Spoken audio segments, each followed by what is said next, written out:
Queridos irmãos, queridas irmãs aqui presentes, irmãos e irmãs que nos acompanham pela Igreja na Mídia, Facebook da Catedral e meios de comunicação, meditemos a palavra de Deus deste domingo, deste mês das vocações que iniciamos, deste dia da vocação sacerdotal. Por isso, como que já olhando para o dia 4 de agosto, que é dia de São João Maria Vianney, o cura d'Ars, padroeiro dos padres diocesanos, e celebrando também hoje o aniversário de ordenação sacerdotal desses 5 padres que no início mencionei, que tudo isto iluminados pela palavra de Deus que ouvimos,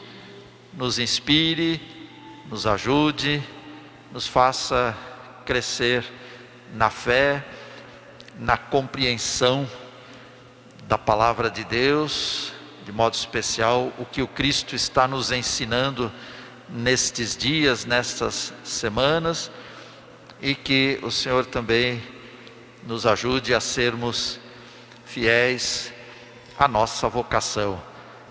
Às crianças e aos jovens, a gente fala sempre de descobrir a vocação, vocação sacerdotal, vocação à vida consagrada, as consagradas, os consagrados, religiosas, religiosos, vocação à vida matrimonial, celebraremos de modo especial na semana que vem, a vocação à família, o dia da família, vocação de todo cristão. Por isso dizemos também a vocação de ser leigo, de ser leiga, fiel leigo, fiel leiga na igreja. Este mês, como tem 5 domingos, também dá a oportunidade de no 5º celebrar o dia do catequista, uma das tantas vocações na igreja. E o que tudo isso pode ser inspirado, a vocação e o desdobramento nas diversas vocações, os dons com que Deus nos dá, com que o Espírito Santo nos ilumina, os carismas, e o que tudo isso pode ser ajudado pela mensagem que foi do domingo passado, que é deste domingo, que será de amanhã também, a mensagem do pão.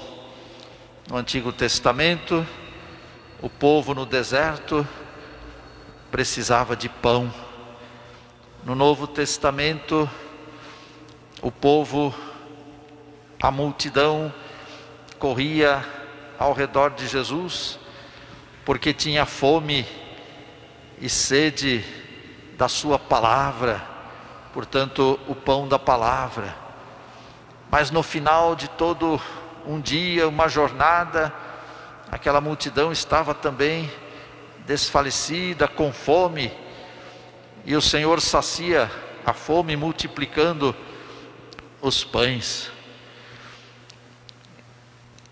E no domingo passado, hoje e também no próximo, interrompemos o Evangelho de Marcos para ouvirmos o Evangelho de João, se bem que, como eu dizia domingo passado, São Marcos e os outros também contam a multiplicação dos pães, mas a igreja foi lá para o Evangelho de João, porque João, depois da multiplicação dos pães, de relatar este episódio no domingo passado, continua relatando o discurso de Jesus sobre o pão da vida. Ouvimos mais um trecho hoje, é o capítulo 6 do Evangelho de João, que a gente pode ler inteirinho em casa, com toda a calma, meditando a mensagem.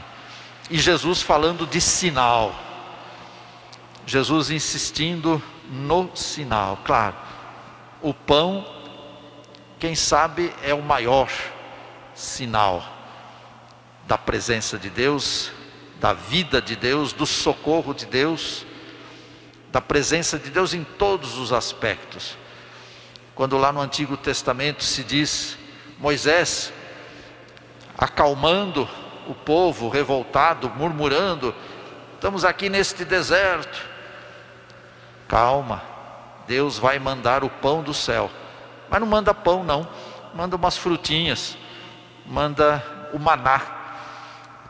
E no entanto diz: este é o pão do céu. De fato, do ponto de vista prático, eles amassavam aquilo e faziam uma massa parecida com pão. Porém, era o sinal também. Então Jesus insiste no sinal do pão. E o pão de fato é um sinal em todos os aspectos. Quando alguém sai de manhã para trabalhar, se diz que vai ganhar o pão. Mas a pessoa não vai lá plantar trigo, nem colher trigo, e nem vai todo mundo para a padaria. E no entanto se diz que vai ganhar o pão. Mesmo que vá para o escritório, mesmo que vá cuidar do computador, se diz que vai ganhar o pão. Então é o grande símbolo do sustento, é o grande símbolo da força de Deus, do socorro de Deus, da compaixão, porque Jesus, antes de multiplicar os pães, ele diz: eu tenho compaixão deste povo. Portanto, é o símbolo do grande alimento que é a palavra de Deus, porque de fato ela nos alimenta, senão ficaríamos desorientados. É verdade quando São Pedro diz: só tu, Senhor, tens palavras de vida eterna. A palavra é de vida eterna, e o pão é pão da vida eterna, é pão do céu.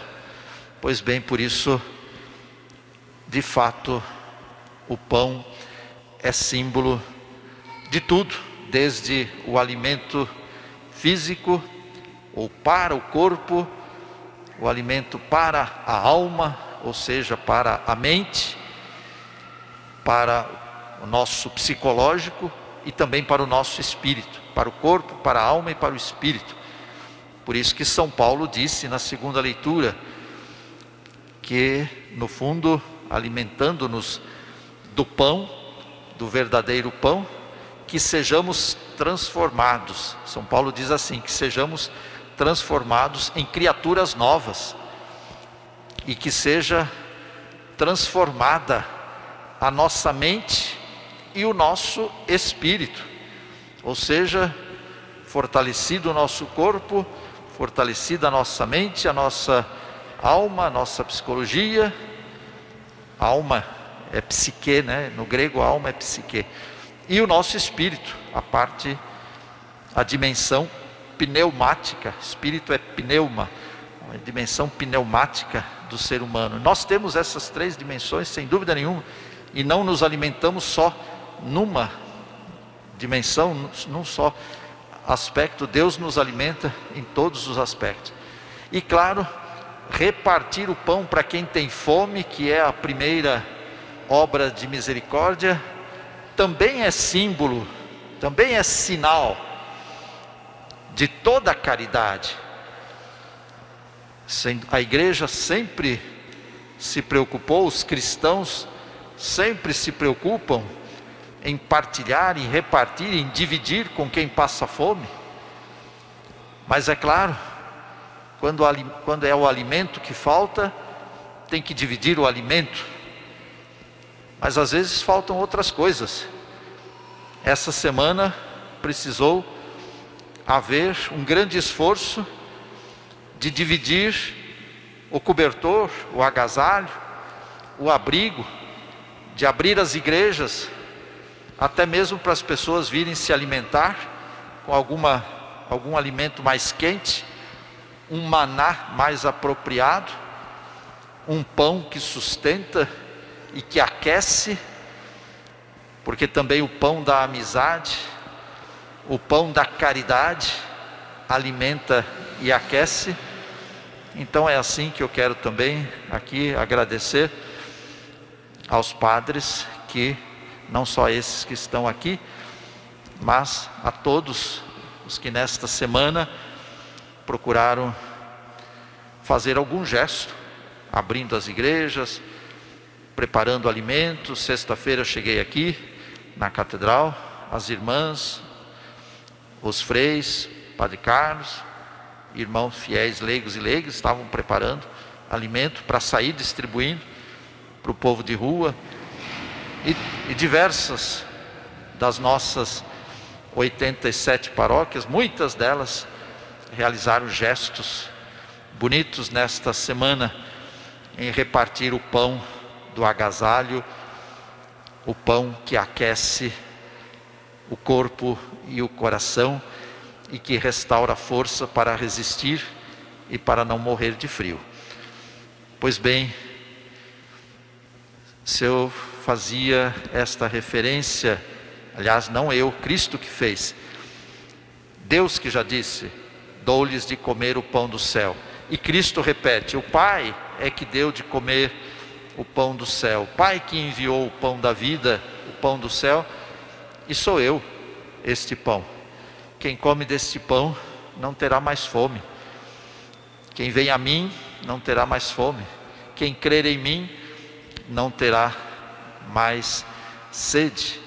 Então, portanto, se a gente recorda que o pão é símbolo do alimento para o corpo, é o pão da palavra que orienta a nossa vida, palavras de vida eterna, é sobretudo o pão da Eucaristia, porque o pão vivo para a vida eterna é o pão eucarístico. Na multiplicação dos pães, Jesus já diz as palavras que depois ele diz na última ceia, tomando o pão, abençoando: isto é meu corpo, isto é meu sangue, fazei isto em memória de mim. E claro, não para por aí. O pão do sacerdócio foi por causa do pão da vida, foi por causa do pão do céu, foi por causa do pão que é o Cristo ser repartido diariamente para todos e em todos os lugares, em todos os tempos. Foi que o Cristo instituiu o pão do sacerdócio. É o sacerdote encarregado de, em nome de Cristo, presidir a ceia do Senhor, em que o pão é consagrado, em que o Cristo se faz presente, e que por isso o pão consagrado e o Cristo presente é repartido.